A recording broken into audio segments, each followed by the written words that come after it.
What's up, everyone? John Rettinger from Techno Buffalo here. The Blackberry Z10 is starting to hit US carriers, and we've got it all dolled up in Verizon's 4G LTE colors. Let's go ahead, dig in, take a look, and see what your Verizon Z10 is going to have when you pick it up in stores now.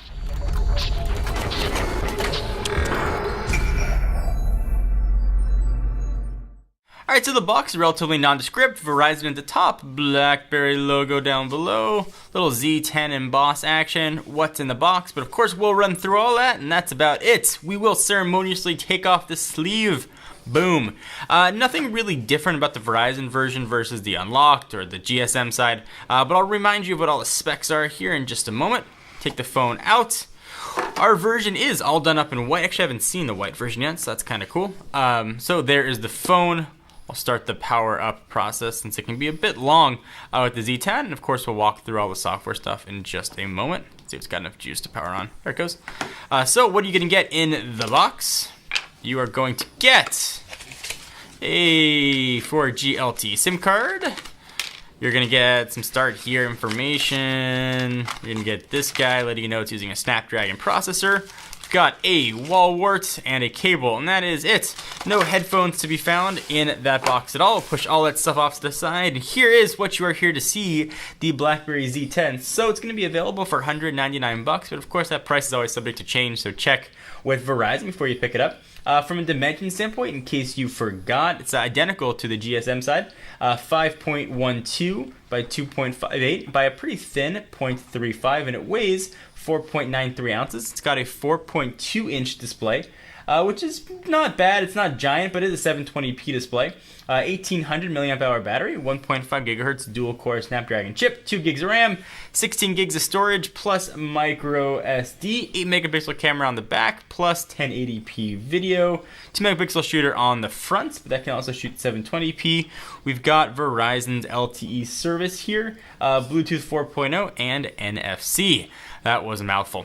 All right, so here is the white version. Interestingly enough, the white, while not being the same backing as, of course, the black one, also feels different. So the black one has a bit of a soft touch, almost fake rubber feel to it. The white one has more of a plastic feel to it. They're both textured, though, so keep that in mind as you pick which color you want. Personally, I like the way the white looks, but I like the way the black feels, so you're going to have to decide there. But other than that, they look almost identical. So push that off to the side.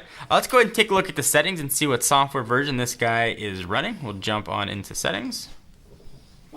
Try that one more time. Jump on into settings, and let's check out the OS, the hardware, and the rest of that information. So you can see what software release is running. It's running 10.0.9.422. Go ahead and go back. Let's do a real quick size comparison here. We will bring in the 4.7-inch HTC One. Again, this is a 4.2-inch screen here on the Z10. They look like big brother, little brother. Certainly those design are very reminiscent of each other. You can see what they look like from a thickness standpoint. Let's also bring in an iPhone 5, so a 4-inch screen on the iPhone versus the 4.2 on the Z10. See what those guys look like. And certainly the iPhone 5 was definitely one of the thinner smartphones in its day, but not really a title I can hold on to anymore. The Z10 definitely feels really good and is an extremely thin device, so go ahead and go back up. Let's see what Verizon-specific apps are included here and what apps are on. So we got Facebook, Twitter, LinkedIn, and Foursquare. Pretty much all the majors except for Instagram on here.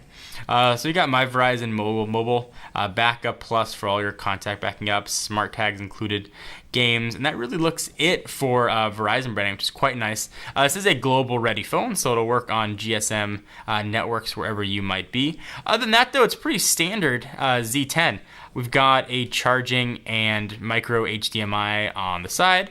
On the top in the middle, you've got your power and lock button, 3.5mm headset jack, and you've got a noise canceling mic, volume up or down, and a mute or stop button depending on what you want to do. Of course, the back is still removable, so go ahead and pull this out.